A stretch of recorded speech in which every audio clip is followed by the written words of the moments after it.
राष्ट्रनिर्माते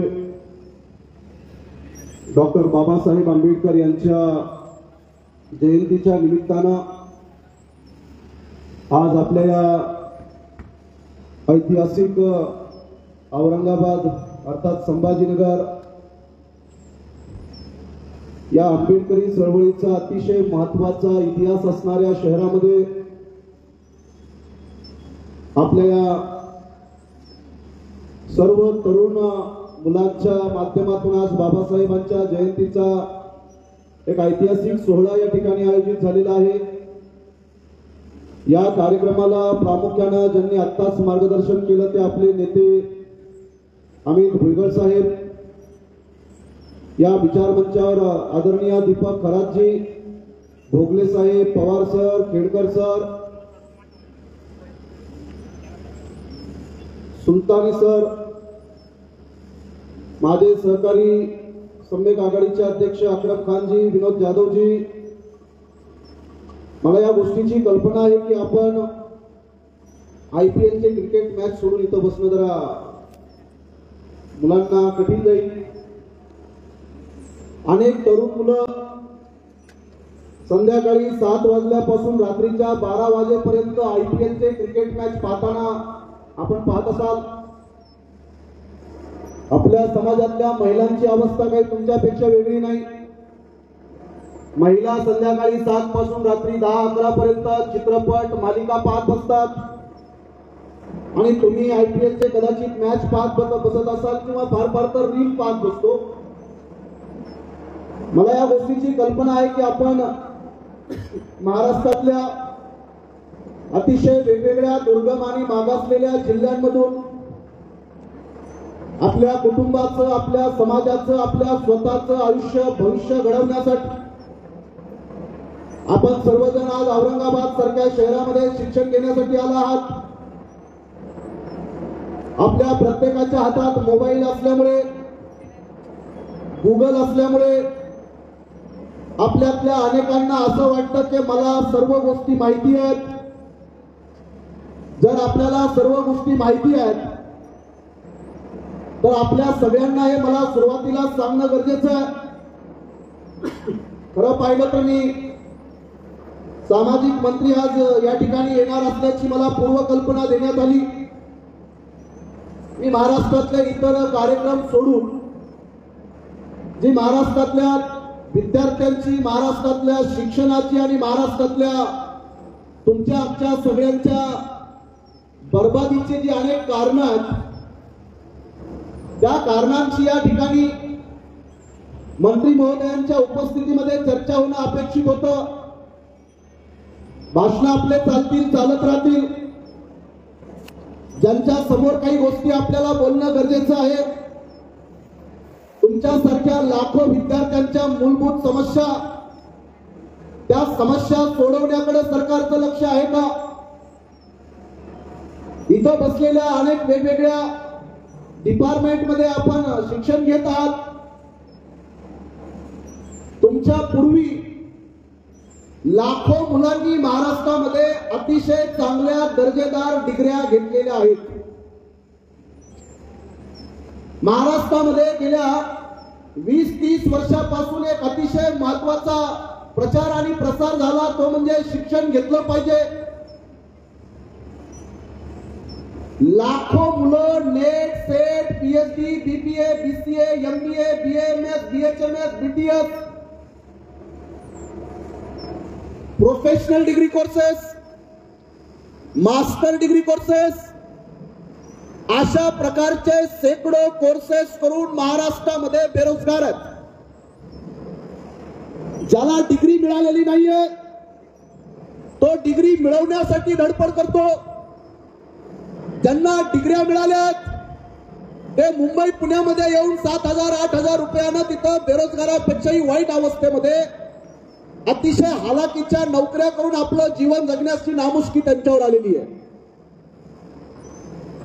त्यामुळे तुम्हा सगळ्यांच्या समोर एका बाजूला शिक्षण आहे, आपले आई वडील आपल्याला सांगत असतात, नातेवाईक सांगत असतात, समाजकार्यापासून बाबासाहेबांच्या चळवळीपासून या देशातल्या व्यवस्थेपासून आपल्याला दूर ठेवण्याचा प्रयत्न करत असतात. मी सगळ्या तरुण मुलांना विनंती करेल की आपल्याकडे अतिशय भंपक गोष्टीसाठी आपल्याकडे तास न तास वेळ आहे, पण जोपर्यंत आपल्या आजाराचा डायग्नोसिस होणार नाही, नेमकं आपलं भविष्य काय, इथं कुणी लॉ करणारे मुलं असतील, कुणी एएनएम जीएनएम करणारे असतील, कुणी बीबीए बीसीए बीकॉम करणारे असतील, एमएसडब्ल्यू करणारे असतील, डिग्री कदाचित तुम्हाला मिळेल, तुम्हाला सन्मानजनक नोकरी या देशात मिळणार आहे का, हा मूलभूत प्रश्न. त्यामुळे आज आंबेडकरांच्या जयंतीच्या निमित्तानं मी आपल्याला विनंती करणार, तुमच्या सगळ्यांच्या समोर हा कार्यक्रम करण्याच्या पाठीमागचा आमचा अतिशय स्पष्ट हेतू आहे की तुमच्या सगळ्यांच्या डोक्यावर, तुमच्या मेंदूवर इथल्या मीडियानं, सोशल मीडियानं ताबा मारलेला. आपल्या मेंदूमध्ये तेवढ्याच गोष्टी आहेत जेवढ्या दाखवल्या जातात, आणि तुमच्यातल्या अनेक मुलांना त्या बिमारीची लागण झालेली आहे. छावा सारखा चित्रपट बघून अनेक मुलांमध्ये धार्मिक द्वेष महाराष्ट्रात पेरला गेलाय, देशभरात पेरला गेलाय. छावाच्या अगोदर केरला स्टोरी आला, त्याच्या अगोदर काश्मीर फाईल्स आला. चित्रपटांच्या, मालिकांच्या, छोट्या रील्सच्या माध्यमातून तुमच्या पुढे अशा काही गोष्टी मांडल्या जातात की ज्याच्या माध्यमातून आपल्यातल्या अनेकांना जे टीव्हीवर, मोबाईलवर जे दाखवलं जातं, फार तर युट्यूबवर जे दाखवलं जातं त्यालाच आपण सत्य मानतो, आणि त्यामुळे आपल्यातल्या अनेक तरुण मुलांची माथी भडकवली जातात. फुले शाहू आंबेडकरांच्या वंचित बहुजन समाजामध्ये जन्माला आलेली मुलं सुद्धा या संभाजी भिडेच्या नादी लागून कुठं कुठं महाराष्ट्रभर बोंबलत असताना आम्हाला आमची मुलं पाहायला भेटतात. तरुण मुलांना, आपल्या सगळ्यांना, कदाचित आपल्या हातात मोबाईल असेल, गुगल असेल, पण आपल्याला एक महत्वाची गोष्ट समजली पाहिजे, त्याला म्हणतात इंटरप्रिटेशन. सुप्रीम कोर्टामध्ये प्रत्येक मुद्द्याचं भांडण आपण लोक पाहत असतो.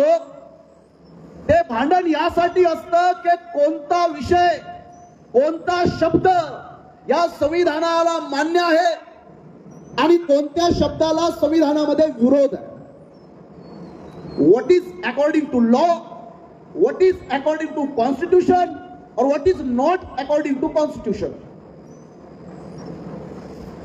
आपल्या महाराष्ट्रात, देशात सर्वत्र भाषणांचा सुळसुळाट चालू आहे.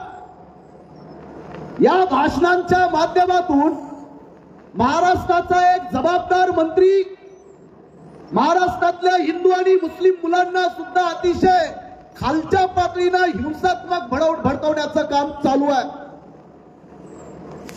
झटका मटण पाहिजे का हलाल मटण पाहिजे. तर आमच्यासारख्या लोकांना वाटतं की महाराष्ट्रामध्ये एक कायदा बनलेला आहे, त्या कायद्याचं नाव आहे गोवंश हत्या बंदी.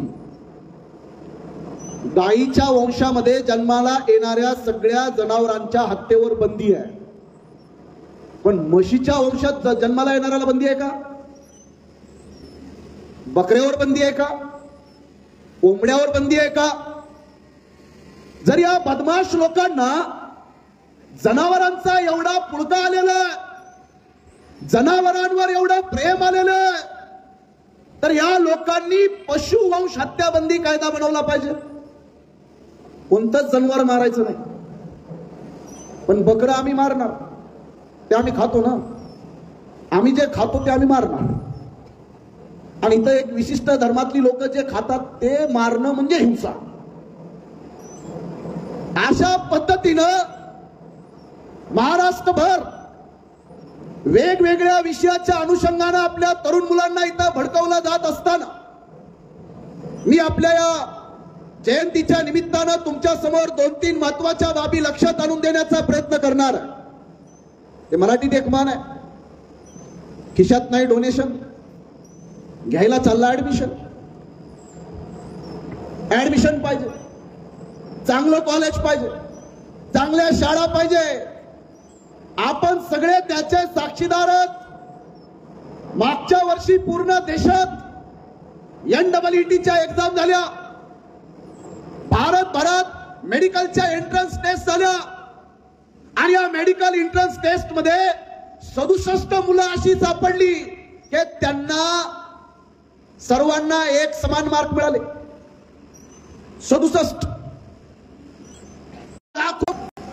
आणि या NEETच्या घोटाळ्यातून सिद्ध झालं MBBSच्या CETचा एक एक्झामचा महत्वाचा पेपर 30-30 लाख रुपये देऊन ते पेपर लीक झाले. तर त्यांच्यामध्ये एक वेगळा ओढा असतो, त्यांच्या पाठीमागे एक वेगळा रेटा असतो आणि त्या प्रत्येक मुलाच्या डोक्यामध्ये एक अतिशय भयानक गोष्ट घालण्यात आलेली आहे. मुलगा आणि मुलगी काय डोक्यामध्ये, माझ्या आईनं माझ्या बाबानं खूप कष्ट केले. माझी आई मला रोज सकाळी डब्बा बनवून देत होती, माझे बाबा मला पास काढून देत होते, मला पॉकेट मनी देत होते, मी रोज कॉलेजला जात होते आणि माझ्या आई बापाच्या मेहनतीमुळं मी शिक्षण घेतलं. आहे की नाही आपल्या मुला मुलींच्या डोक्यामध्ये? तुम्हाला तुमच्या आई वडिलांचा अभिमान असावा याबद्दल मला काही म्हणायचं नाही. तुमच्या आई बाबाला ते माहित नाहीये, ते कदाचित तुम्हालाही माहित नाहीये. जी काही मुलं लपून लपून आंबेडकरांच्या जयंतीत बसतात, चोरून जय भीम म्हणतात, बाबासाहेबाच्या विचारावर चालताना त्यांना विचार करण्याची एक प्रकारची त्यांना अनेक लोकांना कंटाळा येतो किंवा भीती वाटते. इथं बसलेल्या मुलांना तुम्ही तुमच्या पहिल्या आई बापांना हे सांगा, या औरंगाबाद मध्ये हजारो लाखो विद्यार्थी आले, शिक्षण घेतले, मोठ्या हुद्द्यावर पोहोचले आणि आपल्या स्वतःचा आणि कुटुंबाचा त्यांनी उद्धार करून घेतला, याच्यात काही दुमत नाही.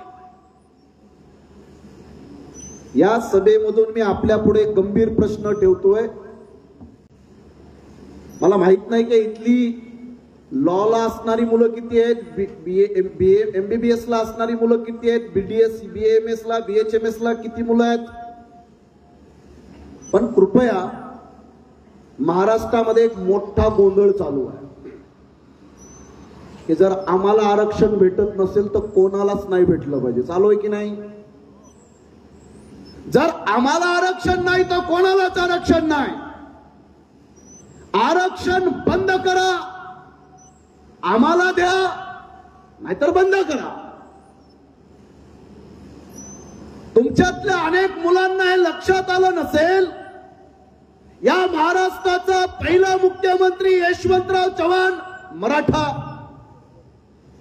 या महाराष्ट्राचे मागचे मुख्यमंत्री एकनाथ शिंदे ते मराठा, या महाराष्ट्रावर देशावर सर्वात जास्त राज्य करणारे गावच्या सरपंचापासून मुख्यमंत्री पदापर्यंत ते देशाच्या कॅबिनेट मंत्री पदापर्यंत, ज्यांच्या ताब्यात गावातल्या सहकारी संस्था, सोसायट्यापासून, कारखान्यांपासून, शिक्षण संस्थापासून प्रत्येक सरकारची यंत्रणा ज्यांच्या ताब्यात आहे, ती लोक म्हणतात आम्हाला आरक्षण पाहिजे. आणि आपलं काही म्हणणं नाहीये, पाहिजे तर घ्या. त्यांच्या भांडणाचं काय म्हणणं आहे? त्यांचं म्हणणं आहे की आम्ही 90% घेतो, 95% घेतो, 98 घेतो आणि आम्हाला ऍडमिशन भेटत नाही. आणि हे मागास जातीतली मुलं 60%, 70%, 80% घेतात आणि यांचा MBBS ला नंबर लागतो. हे माहिती आहे का तुम्हाला? हा आरोप आहे, हा आरोप लावला जातो. हे तुमच्या आई बापाला माहित नाही. या हॉस्टेलमध्ये सुद्धा ऍडमिशन घ्यायला कदाचित तुमचं मेरिट तपासलं गेलं असेल, बरोबर ना? ज्या तुम्ही शैक्षणिक कोर्सला तुम्ही ऍडमिशन घेतलेलं आहे, मला आता प्रत्येक कॉलेजचं माहित नाही, पण एखाद्या MBBSचं प्रायव्हेट इन्स्टिट्यूट ज्याला डीम्ड युनिव्हर्सिटी म्हणतात, DY Patil university, Bharati Vidyapeeth, MGM सारखं विद्यापीठ, जे डीम्ड युनिव्हर्सिटी आहेत, जे प्रायव्हेट मोठे इन्स्टिट्यूट आहेत, इथं 2-2, 3-3 कोटी रुपये दिल्याशिवाय MD MBBS चे ऍडमिशन होत नाहीत. इंजिनिअरिंग ही तुमची इंजिनिअरिंग वेगळी आणि IITची इंजिनिअरिंग वेगळी. IIT इंजिनिअरिंगच्या एका कोर्सची फीस 2, 3, 5 कोटी पासून शेवट लास्ट 38 लाखापर्यंतच्या फीस आहेत. मी हे तुम्हाला सुरुवातीला सांगणं गरजेचं आहे. तुमच्या वर्गातल्या तुमच्या सहकारी मुलांना जे सो कॉल्ड स्वतःला उच्च मानणारी जी माणसं आहेत, त्या मुलाला त्या मुलीला फक्त एक प्रश्न विचारा. MBBS असेल, इंजिनिअरिंग असेल, ANM, GNM, BBA, MBA, BCA, DED, BEd, law, ANM, GNM, काय तुमच्या डिग्री असतील त्या, अरे इतर समाजातल्या मुलांना लाखो रुपयाची फीस भरल्याशिवाय ऍडमिशन भेटत नाही. हे समजतं का तुम्हाला? आपल्याला हे समजत नाही. आपल्याला फक्त स्कॉलरशिप दिसते, जी वर्षाकाठी 10, 15, 20 हजार जी काही तुम्हाला स्कॉलरशिप मिळते. अनेक मुलांचा हा भ्रम आहे, अनेक आई वडिलांचा भ्रम आहे की ती स्कॉलरशिप बाबासाहेबांना दिली आणि फीस काय तुमचा बाप भरतो का? जी फीस इथल्या सवर्ण मुलांना भरावी लागते ती तुमची फीस डॉक्टर बाबासाहेब आंबेडकर भरतात. हे पहिल्यांदा नीट समजून घ्या. माझ्या आईने स्वयंपाक केला आणि माझ्या बापानं पास काढून दिला. आमची मुलं तुमच्या आई बापाची औकात आहे का? जा आणि विचारा त्यांना, ते शिकू शकतात? आज महाराष्ट्रातला सत्ताधारी मराठा समाज, जर मराठा समाज शिक्षण घेऊ शकत नाही, त्याला सुद्धा आरक्षण पाहिजे. तुमची काय अवस्था आहे? अनेक लोकांना विसर पडलाय. जे लॉ करणारे असतील त्यांना विचारा, वर्षाची फीस किती आहे लॉची? 30,000, 40,000, 50,000पासून 1-1 लाख. जसं कॉलेज असेल तसं फीस आहे. माझ्याकडे प्रत्येक डिग्री कॉलेजच्या आणि डिग्री कोर्सेसच्या फीसच्या आकडे आहेत. मी काय तेवढे अकॅडमिक मध्ये जाणार? मी तुम्हाला नीटपणे पहिलं समजलं पाहिजे की हा एकट्या तुमचा विषय नाहीये. ओपन कॅटेगरीतली मुलं 90% घेतात, 95 घेतात, 98 घेतात. शेड्यूल कास्ट आणि शेड्यूल ट्राईब, जर इथं कुणी आदिवासी मुलं बसली असतील, फक्त तुमच्या लक्षात येण्यासाठी म्हणून मी बोलतोय, जर सवर्णाचा मुलगा किंवा मुलगी 90 मार्क घेऊन डॉक्टर बनत असेल, तर आदिवासातली मुलगी 60-65 मार्क घेतले तरी ती MBBS ला प्रवेश करते. त्याला नीट म्हणा, CET म्हणा, फक्त तुम्हाला लक्षात यावं म्हणून सांगतो. मग त्या आदिवासाला, त्या भटक्या विमुक्ताला, त्या अनुसूचित जातीतल्या मुलाला आणि मुलीला प्रश्न करा की जर 90 आणि 95 मार्क मिळाल्यानंतर त्यांना या मोठ्या मोठ्या प्रोफेशनल डिग्री कोर्सेसला ऍडमिशन मिळत असतील आणि तुमची 10-5 मार्क कमी असली तरी तुम्हालाही मिळतात ना. मग हा 10, 20, 15 मार्काचा गॅप भरून काढण्याचं काम बाबासाहेब आंबेडकरांनी केलं. तो गॅप तुमच्या मायबापानं भरलेला नाही. आई वडिलाचा आदर किती करायचा ते तुम्ही करा, मी त्याबद्दल खोलात जाणार नाही. पण तुमचं आमचं अस्तित्व, तुमचं माझं शिक्षण आणि सुरक्षा, या सगळ्या गोष्टी बाबासाहेब आंबेडकरांच्या मेहरबानीच्या आहेत. याच्यावर कुणाचाही अधिकार नाही. एवढं सगळं असताना सुद्धा आजची परिस्थिती अतिशय बिकट आहे.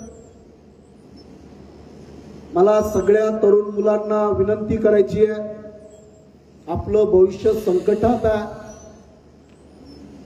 तुम्हा सगळ्यांना सन्मानाच्या नोकऱ्या मिळण्यासाठी आता आम्हाला काय करावं लागणार आहे? जेव्हा हे सरकार प्रत्येक सेक्टरचं प्रायव्हेटायझेशन करताय, तर तुम्हाला आरक्षण हे गव्हर्नमेंट सेक्टरमध्ये आहे आणि सेक्टर प्रत्येक आता प्रायव्हेट चालू झालेलं आहे. अरे प्रायव्हेटायझेशन झालं, करोडो नोकऱ्यांचं प्रायव्हेटायझेशन झालंय.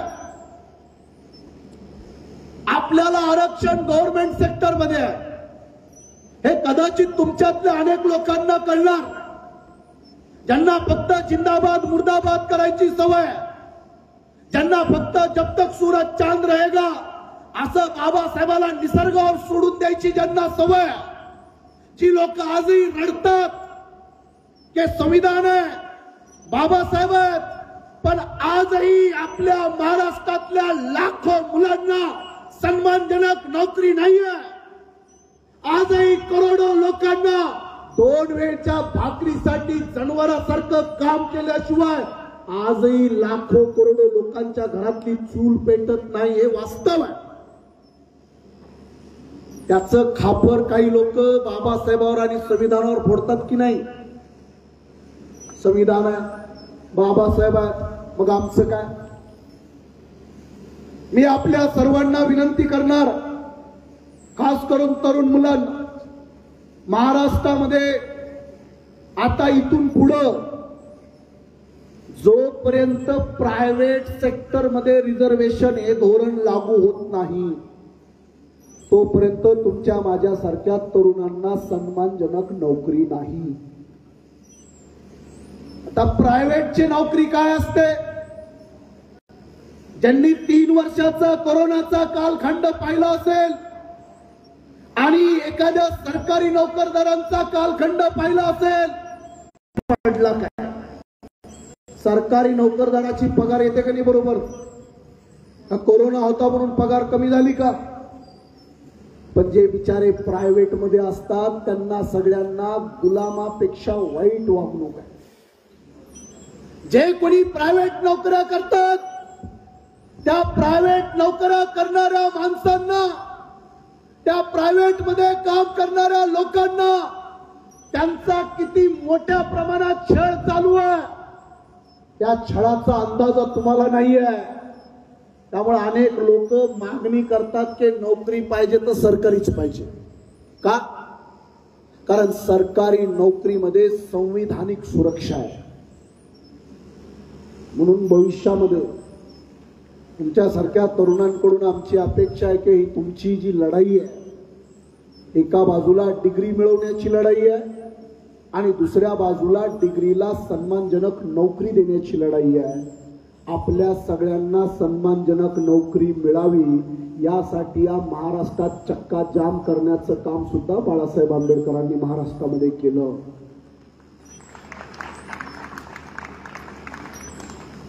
हे काम आपल्या मुलांना दिसत नाही, आपल्या मुलांच्या लक्षामध्ये हे कोणी आणून देत नाही. भांडण चालू आहे. काय भांडण चालू आहे? संभाजी महाराजांना कुणी मारलं? एक इतिहासकार म्हणतो शिर्केंनी दगा केला, धोका केला. महाराष्ट्रात काय चालू आहे आता? गद्दार कोण?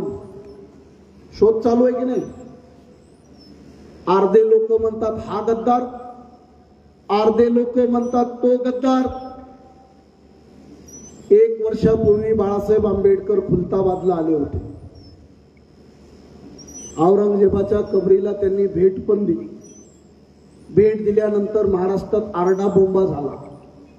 आरडा बोंबा झाल्यानंतर बाळासाहेबांनी पत्रकारांना उत्तर देताना एकच गोष्ट बोलले, जयचंद कोण आहेत शोधा. कोणी कोणी पाहिली पत्रकार परिषद? वर्षभरापूर्वी जेव्हा बाळासाहेब आंबेडकरांनी भेट दिली, अनेक लोकांनी टीका केली. ऐतिहासिक वास्तू म्हणून, इतिहासाचा भाग म्हणून कोणी बघितला असेल तर त्या बघण्याचा मुद्दा वेगळा. बाळासाहेब आंबेडकर म्हणले जयचंद शोधा. तेव्हा महाराष्ट्रातल्या माणसांना हे समजलं नाही कोण जयचंद. ते जयचंद मध्ये खरंच जयचंदला शोधायला लागले.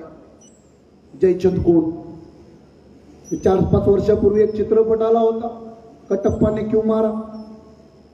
तसा प्रश्न महाराष्ट्रात निर्माण झालाय आता. संभाजीराजांना धोका दिला कोणी? अरे आम्ही जेव्हा सांगत होतो जयचंद शोधा, तेव्हा तुम्ही जयचंद शोधला नाही. छावा चित्रपटामध्ये 2 तोंड पुढे आले, गणू शिर्के, कानू शिर्के आले का नाही? जसे 2 जयचंदाचे तोंड पुढे आले, महाराष्ट्रात पुन्हा एक आरडा बोंबा चालू झाला. अर्धे इतिहासकार म्हणतात ते नव्हते, अर्धे इतिहासकार म्हणतात की ते नाही. तो जो कवी आहे त्याच्यातला कवी कलश, त्या कवी कलशलाच अर्ध्या इतिहासकारांनी आरोपी बनवलेला आहे. ईश्वरदास नागर सारख्या, भीमसेन सक्सेना सारख्या, निकोलस मनुची सारखे जे इतिहासातले त्या काळातले तज्ञ माणसं आहेत, जे त्या औरंगजेबाच्या दरबारात बसलेले आहेत, जे दरबारात उपस्थित आहेत, त्यांचं म्हणणं आहे की हे कलशच आहे.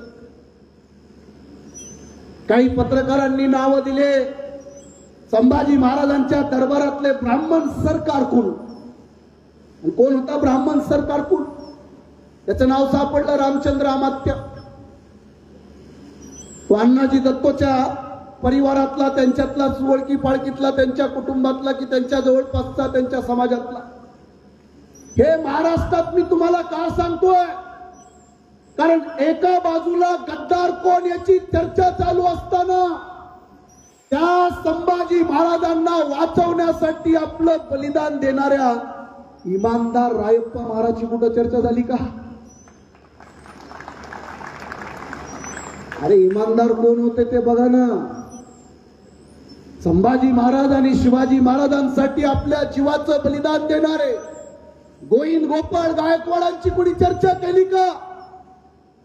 मी तरुण मुलांना यासाठी हे मुद्दा सांगितलं की अनेक तरुण मुलं सुद्धा या चित्रपटांच्या, मोबाईलच्या, टीव्हीच्या आणि वेगवेगळ्या सिरियलच्या कुठलाही ऐतिहासिक पुरावा नसणाऱ्या भाकड कथांना बळी पडतात. हजारो मुलं जेलमध्ये आहेत. कुणीतरी औरंगजेबाचं स्टेटस लावलं, कुणी टिपू सुलतानचं स्टेटस लावलं. महाराष्ट्रात अकोल्यापासून कोल्हापूर पर्यंत गेल्या वर्षी हजारो मुलं जेलमध्ये डांबले. आणि आता तुमच्या डोळ्याच्या समोर, कदाचित तुम्ही शिक्षणाच्या क्षेत्रामध्ये असल्यामुळे आपल्याला फारशा गोष्टी कदाचित माहीत नसतील, ज्याचा उल्लेख आत्ताच झाला. कृपया आरडा बोंबा करणं आणि स्टंटबाजीला सामाजिक कार्य समजण्याची चूक करू नका.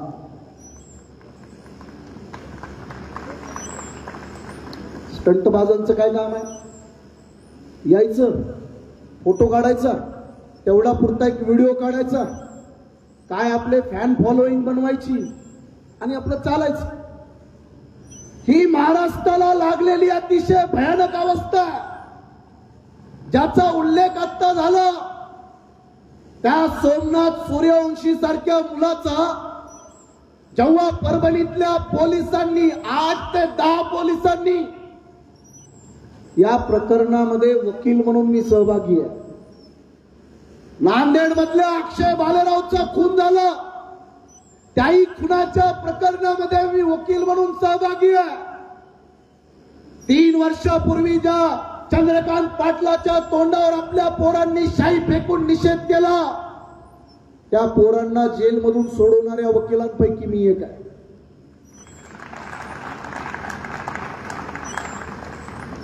तुमच्यासारखा शिकणारा शाळेतला नितीन आगे, या नितीन आगेला शाळेतल्या वर्गातून बाहेर काढून खेचून त्याचा खून झाला. शिकणाऱ्या पोराचा का खून केला? उच्चवर्णीय जातीच्या मुलीसोबत बोलत होता. मी तुम्हा सगळ्या शिकणाऱ्या मुलांना हे सांगणं गरजेचं आहे, आपली मुलं आपल्या शाळेमध्ये कॉलेजमध्ये एखाद्या स्वतःला उच्च मानणाऱ्या मुलीसोबत जर बोलली, मैत्री केली, जर प्रेम झालं, लग्न झालं, तरी सुद्धा ऑनर किलिंगच्या नावाखाली किती मुलं मारली जातात. आता 15 दिवसापूर्वी बीड मध्ये तो मुलगा मारला, गायकवाड की काय आडनाव आहे त्यांचं, बनसोडे, विक्रांत बनसोडे. मुलांनो, मला तुम्हा सगळ्यांना विनंती करायची आहे की हे महाराष्ट्रातलं अतिशय भयंकर वास्तव आहे. नितीन आगे मारणारे आरोपी 13, बघणारे साक्षीदार 28 लोकांनी साक्ष दिली की आमच्या डोळ्यापुढे याला मारलं, आणि 28च्या 28 साक्षीदारांनी साक्ष फिरवली. नितीन आगेचे 13च्या 13 आरोपी निर्दोष मुक्त झाले. त्या नितीन आगेचा बाप आता विचारतो, माझ्या मुलाला मारलं कुणी? आणि ही व्यवस्था म्हणते आम्हाला काय माहित कुणी मारलं. मी काय बोलतो लक्षात येते तुमच्या?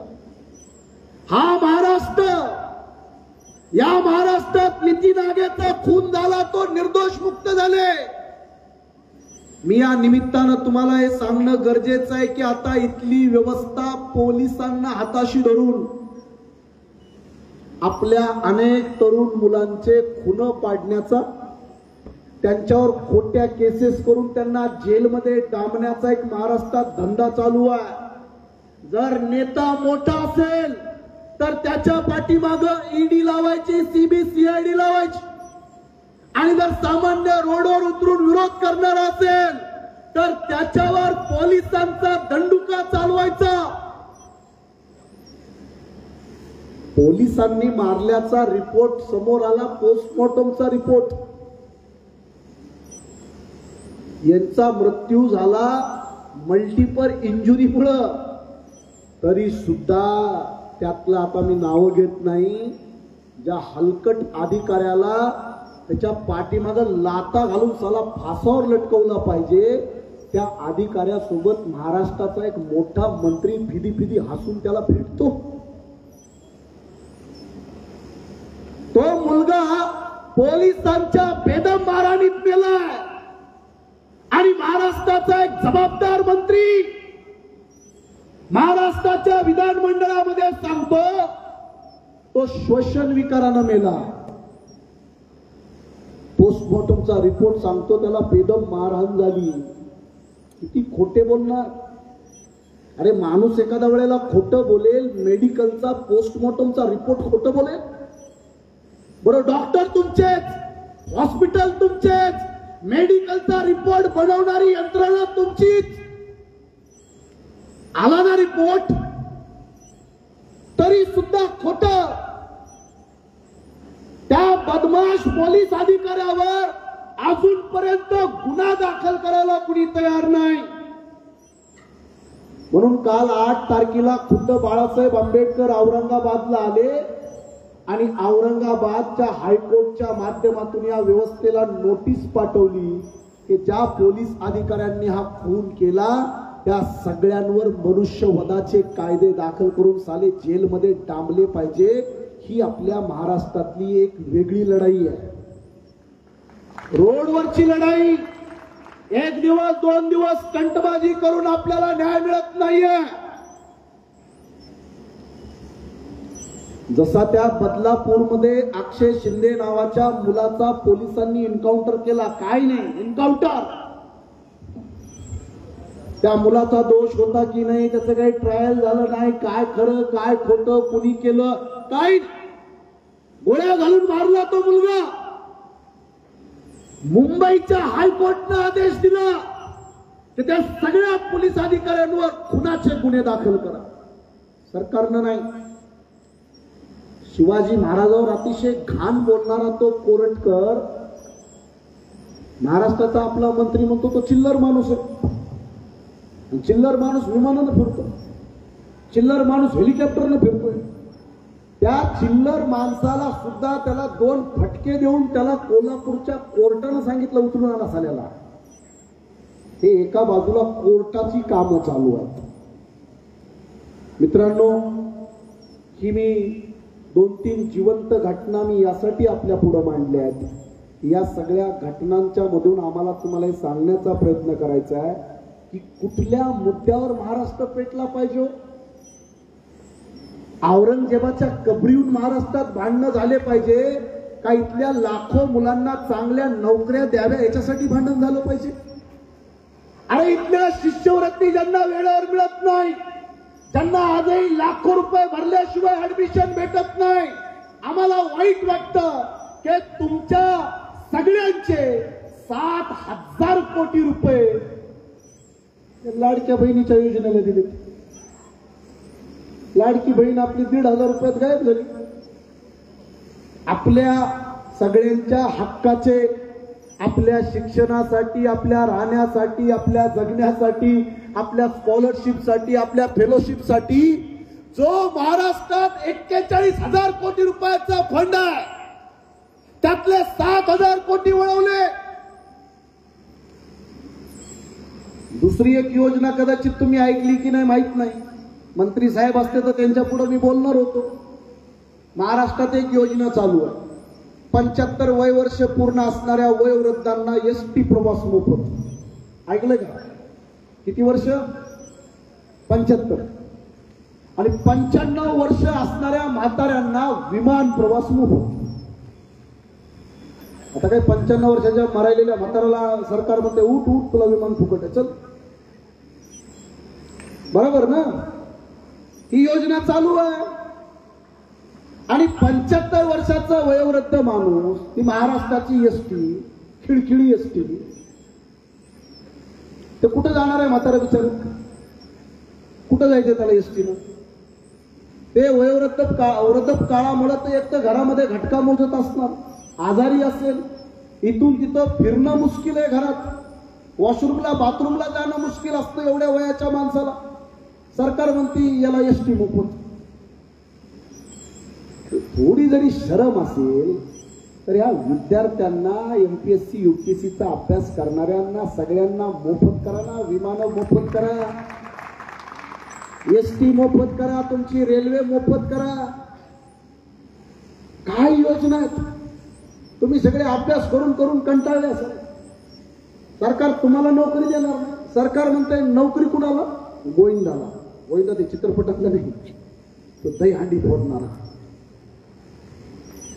तो खेळ आहे, त्याचा दर्जा, खेळाचा दर्जा. गोविंदांना नोकऱ्या. बरं, त्या गोविंदाच्या सगळ्या मंडळांच्या सगळ्यांच्या रजिस्ट्रेशन झाले, एक गोविंदाला नोकरी नाही. एमपीएससी यूपीएससी करून करून 10-15 वर्ष झालं. तुमच्यापेक्षा जास्त मी लाखो मुलं बघतो पुण्यामध्ये, मुंबईमध्ये 15-15 वर्ष झालं एमपीएससीचा अभ्यास करतायत. अहो जागाच नाहीये. तो तुम्ही काय करणार आहे डिग्र्या घेऊन? माझ्यासारख्या ज्याला कायद्याची बऱ्यापैकी जाणीव आहे, आम्हाला कोडं पडले की तुम्ही डिग्र्या घेऊन करणार काय? काय येणार मार्केटमध्ये? नवीन आधुनिक भिकाऱ्यांची एक फौज येणार मार्केटमध्ये. त्यामुळे जयंती जरी असली तरी या जयंतीमधून आमचा प्रयत्न आहे की तुम्हाला एक वास्तव लक्षात यावं. हा प्रश्न फक्त डिग्र्या घेऊन मिटणारा नाहीये. या डिग्र्यांसोबत एक सन्मानजनक नोकरी आपल्याला भविष्यामध्ये मिळावी. आणि जर सरकारकडे आपल्यासाठी पैसेच नाही आहेत, पैसा कशासाठी आहे? कुंभमेळ्यासाठी पैसा आहे. आता तो कुंभमेळा 27ला आहे 2000. मागच्याही कुंभमेळ्याला 2,5-3 हजार कोटी रुपयाचं तरतूद नागा साधूंच्या शाही स्नानासाठी. आताही कुंभमेळ्यामध्ये 7,000 कोटी रुपयाची तरतूद नागा साधू आणि जनतेच्या शाहीस्नानासाठी. आमचं काही म्हणणं नाहीये, तुमच्या श्रद्धा आहेत, सगळ्यांच्या श्रद्धा असतात, त्या श्रद्धा जपल्या पाहिजे. आणि पण शेड्यूल कास्टच्या शेड्यूल ट्राईबच्या मुलांना आजच्या बदललेल्या वाढलेल्या महागाईच्या युगानुसार तुम्हाला स्कॉलरशिप आहे का? भागतं का आपलं त्याच्यात? काय आपले हॉस्टेल आहेत, आपल्या हॉस्टेलच्या सुविधा काय आहेत? मला कल्पना आहे की या हॉस्टेलला मंत्री महोदयांनी भेट दिली होती. ती भेट दिल्यानंतर या हॉस्टेलमधल्या ज्या काही भानगडी होत्या त्या भानगडी बाहेर आल्या. हा प्रश्न काही एका हॉस्टेलचा नाही, महाराष्ट्रभरातली अवस्था आहे. आपल्या मुलांच्या पौष्टिक आहाराला पैसा आहे का? आपल्या मुलांच्या स्कॉलरशिप महागाई भत्त्यानुसार वाढणार आहेत का? आणि बेरोजगारांना काही भेटणार आहे का? या सगळ्या प्रश्नांना घेऊन आम्ही महाराष्ट्रभर आंदोलन पेटवत आहोत. आम्ही महाराष्ट्रभर त्याच्यासाठी लढत आहोत. मला खात्री आहे की सरकारमध्ये कदाचित आपले आमदार नसतील, खासदार नसतील. मी आमदार खासदारांच्या पलीकडे जाऊन तुम्हाला सांगेल की बाबासाहेब आंबेडकर 2 खासदारकीच्या निवडणूक पडलेत. जिंकलेत का? पडलेत. 2 खासदारकीच्या निवडणूक पडलेले बाबासाहेब आणि 10 खासदारकीच्या निवडणूक जिंकलेले अटल बिहारी, 8 खासदारकीच्या निवडणूक जिंकलेले जगजीवन राम. या सगळ्या खासदारांचा जर तुम्ही इतिहास पाहिला तर तुम्हाला अभिमान वाटेल. हारणाऱ्या बाबासाहेबांनी देश बदललेला आहे, हे सुद्धा जरा नीट समजून घ्या. आपल्या विचाराचे आमदार खासदार असायला हवे, त्याबद्दल दुमत नाही. पण आमदार खासदार नसले तरी या व्यवस्थेला गुडघ्यावर आणण्याची ताकद ही एक अजब ताकद.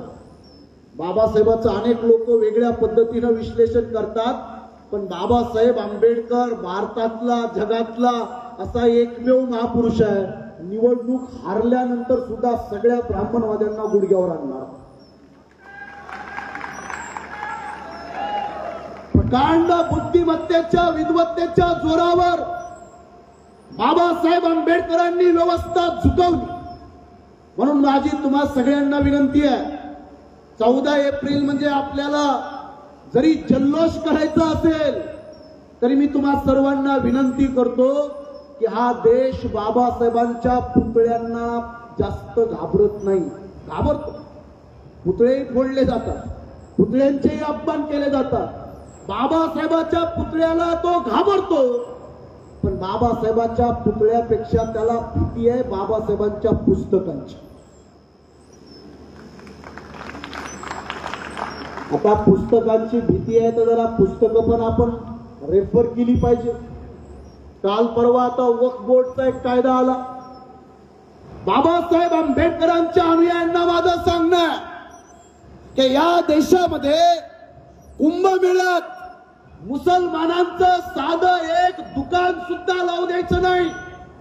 असा उत्तर प्रदेश सरकारनं अध्यादेश काढला. साधं दुकान सुद्धा नाही, ठेला नाही, त्याची गाडी सुद्धा नाही. म्हणजे कुंभमेळ्यामध्ये आम्हाला मुसलमानांचा साधा चहा विकणारा, पाणी विकणारा, फुलं विकणारा साधा एक गाडा सुद्धा आम्हाला नाही पाहिजे.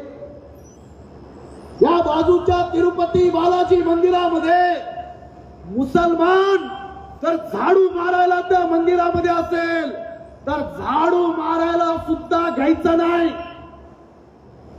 क्लर्क म्हणून सुद्धा घ्यायचं नाही, असा ठराव त्या मंदिरानं बनवला. त्या मुस्लिमांची 9,40,000 एकर जमीन आहे. त्या जमिनीवर मात्र आमचा ताबा पाहिजे म्हणतात. शोभत पटतं का बुद्धीला? अरे त्यांचा माणूस तुम्हाला दुकानात सुद्धा चालत नाही आणि त्या मुसलमानांची 9,40,000 एकर जमीन जी दान दिलेली आहे ती सरकारी जमीन नाही आहे, दान दिलेली आहे. दान दिलेल्या जमिनीवर तुम्ही ताबा मागताय. महाराष्ट्रात 11 लाख एकर जमीन पडीक आहे. आणि तुमच्यातले बसलेले जवळपास अनेक मुलं आणि कुटुंब भूमिहीन असाल, भूमिहीन. अरे भूमिहीनाला गायरान जमीन द्यायची तुमची तयारी नाही. महाराष्ट्रात विनोबा भावे नावाचं एक व्यक्तिमत्व झालं. विनोबा भावेने एक चळवळ चालवली, भूदान चळवळ. त्या भूदान चळवळीला महाराष्ट्रात 1,44,000 एकर लोकांनी दान दिली. वैयक्तिक जमिनी दान दिल्या, सरकारच्या नाही. त्या विनोबा भावेनं दान दिलेल्या सुद्धा जमिनीवर सरकारनं ताबा मारून ठेवलाय. त्या सुद्धा जमिनी गरिबांना वाटायला तयार नाहीत. बांधवांनो, मी एवढंच बोलतोय की यासाठी बाबासाहेब आंबेडकरांनी स्टेट अँड मायनॉरिटी नावाचं एक थिसिस लिहिलं. ते इंग्रजांना आणि संविधान सभेमध्ये समर्पित केलं. त्या स्टेट अँड मायनॉरिटी मध्ये बाबासाहेब म्हटले होते की या देशाच्या जमिनीचं राष्ट्रीयकरण झालं पाहिजे. या देशातल्या सगळ्या जमिनी, या जमिनी सुद्धा राष्ट्राच्या ताब्यात असल्या पाहिजे. आणि जर जमिनीचं राष्ट्रीयकरण होत नसेल तर मग बाबासाहेबांनी दुसरा मार्ग सांगितला, भूमिहीनांना जमिनीचं वाटप झालं पाहिजे. जो जमीन सरकारी है वो जमीन हमारी है. आता एक जमिनीचं मोठं राजकारण चालू आहे. 9,40,000 एकर जमीन आहे. पूर्ण जमीन 38 लाख एकर आहे. त्यातली जमीन जी मोकळी आहे ती 9,40,000 एकर आहे. बांधवांनो, मुलांनो, आपल्याला हे मी यासाठी सांगतोय की बाबासाहेब आंबेडकरांनी 3 डिमांड केल्या. एक डिमांड होती भारताच्या नद्याचं राष्ट्रीयकरण करा. दुसरी डिमांड होती जमिनीचं राष्ट्रीयकरण करा. तिसरी डिमांड होती इथल्या इन्शुरन्सचं राष्ट्रीयकरण करा. त्यातल्या इन्शुरन्सचं आता कुठं राष्ट्रीयकरण होण्याचा मार्ग झालेला आहे. ह्या देशानं बाबासाहेबांचं न ऐकल्यामुळे आपल्या सगळ्यांवर अतिशय हालाकीचं जीवन जगण्याची वेळ आली आहे. मी आजच्या सभेला जास्त न वाढवता तुम्हा सगळ्यांच्या समोर मी काही जिवंत विषय मांडण्याचा प्रयत्न केलाय. मला जी भीती आहे ती भीती एवढीच आहे की शाळा आपल्यात, महाविद्यालय आपल्यात, विद्यापीठ आपल्यात, शिक्षक आपल्यात, प्राध्यापक आपल्यात, विद्यार्थी आपल्यात, अभ्यासक्रम आपले नाहीत. अभ्यासक्रम आपले नाहीत. म्हणजे हाय प्रोफाईल डिग्री कोर्सेस आहेत, त्या हाय प्रोफाईल डिग्री कोर्सेसला आजही मार्केटमध्ये आपल्याला त्याच्यात स्कॉलरशिप नाही आहेत. ह्या ज्या आत्ता ज्या आपल्याकडे डिग्रीज आहेत याला आत्ता मार्केट राहिलेलं नाही आहे. जर कुणी इथं MBA करणारा मुलगा असेल तर त्याला माझी विनंती आहे की त्या MBAचं मार्केट राहिलेलं नाही आहे. मी अनेक D.Ed. B.Ed. केलेली मुलं पाहतोय, अनेक कोर्सेस केलेली मुलं, काही त्यांना मार्केट नाही आहे. कारण तुम्ही जे शिक्षण घेताय त्या शिक्षणाला नोकरी देणारी नीती नाही आहे. पहिले जातीनं आपल्याला बेरोजगार ठेवलं, आता नीतीमुळे आपण लोक बेरोजगार आहोत. भविष्यामध्ये या नीतीला सुद्धा उद्ध्वस्त करण्यासाठी आपल्याला युद्ध पातळीवर लढावं लागेल ही अपेक्षा तुम्हा सगळ्या तरुणांकडून मी करतो. फक्त मी शिकतो, मी डिग्री घेतो, मी मोठं झाल्यानंतर डॉक्टर बनेल, कलेक्टर बनेल, IPS बनेल, IAS बनेल. पण आता जर तुम्ही एकमेकांना विचारलं ना तर तरुण मुलं एकमेकांना फोन करतात की शिपायाच्या जागा कुठं निघाल्या का, क्लर्कची निघाली का बघ. ते लहानपणीचे स्वप्न वेगळे, आता झाडू मारायची जागा निघाली तरी म्हणतात ए बाबा फॉर्म भर. काय त्या डिग्र्या घेऊन करणार?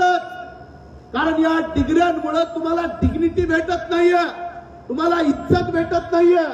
ही इज्जत मिळवायची असेल तर जयंतीच्या निमित्ताने डोक्यामध्ये विषय ठेवा, प्रायव्हेट सेक्टर मध्ये रिझर्वेशन.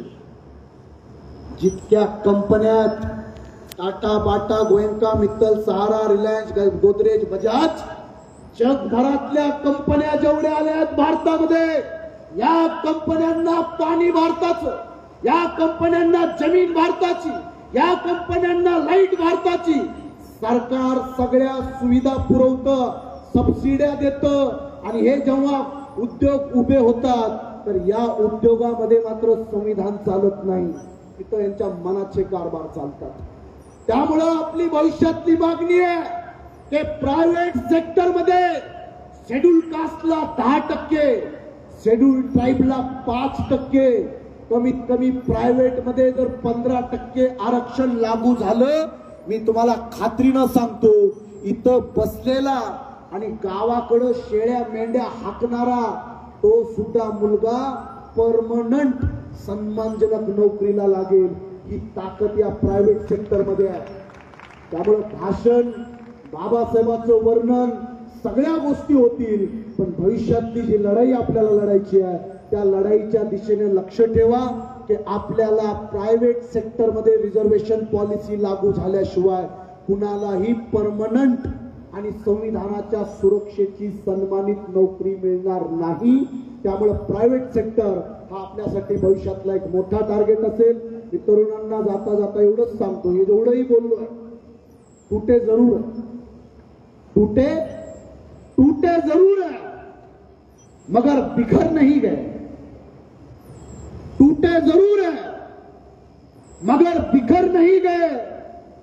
और घर अपना छोड़कर दुश्मन के घर नहीं गए. और कैसे ना पूरा होगा सपना भीम का, बाबा के शेर बच्चे अभी मर नहीं गए. या महाराष्ट्रात आमच्यासारखे तुमच्यासारखे हजारो लोक आज जिवंत आहेत. इथल्या ब्राह्मणवादाला, इथल्या हिंदुत्ववादाला, इथल्या वंचित आणि बहुजन समाजाचं रक्त पिणाऱ्या रानबोक्यांना पायाखाली तुडवणारी ताकद आज महाराष्ट्रात जिवंत आहे. त्या ताकदीलाही आपण आपलं शिक्षण, आपल्या शाळा, अभ्यासक्रम हे सगळं सांभाळून जसा वेळ मिळेल आपण या युद्धामध्ये सहभाग नोंदवत राहा, एवढीच आपल्याला विनंती करतो आणि थांबतो. जय भीम, जय संविधान.